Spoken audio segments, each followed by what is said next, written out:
Hey, how's it going today? Joe House here with Digital Silva. So today we're out in eastern Texas at a pine plantation with our Deep Forestry drone. And the goal for today is we're going to try several different plotting techniques and compare that against traditional timber cruising data from this stand, which has just recently been completed. Now, I haven't seen the data, so there's going to be no bias in this. The client who hired me, we're going to compare numbers at the very end. So that's going to be a follow-up video. Stay tuned for that. But some of the plots we're going to try is a flying technique that we're going to call a strip cruise. So pretty much a long, narrow plot. We're thinking, 10 meters by maybe 100, 150 meters. We're going to see how well that does. And then also up over here, where it gets a little bit more dense, a little bit more trees per acre, we're going to try what we call a cloverleaf design. So pretty much what that looks like is establishing a center axis and then flying the drone off in several different directions. And in theory, it should look like a cloverleaf.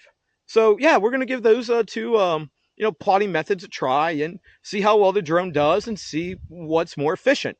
And then tomorrow, and there will be an additional video on this, we're going to take a UTV through here. And you're probably thinking, taking a drone on a UTV, why would you do that? So that drone has a walk mode. And the reason for that is because some stands and some forests are just too dense for the drone to fly. Now, obviously, it's getting better, right?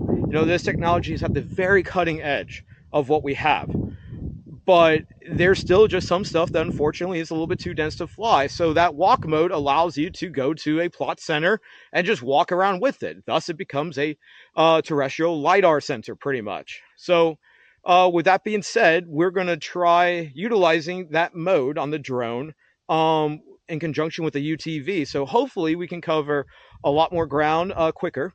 And then also, we're going to see if there's any loss in accuracy of data, because a drone does have to see at least three sides of a tree to get really accurate data. The accuracy we've been seeing typically is about 3/10 of an inch accuracy, mean accuracy, DBH, that is. And it's only getting better. So we're going to compare the accuracy from the flights we do today with the timber cruising data that was recently done. And yeah, compare that with the buggy and just everything else and see how well the drone does and see if the numbers match up or see if they're a little bit better even.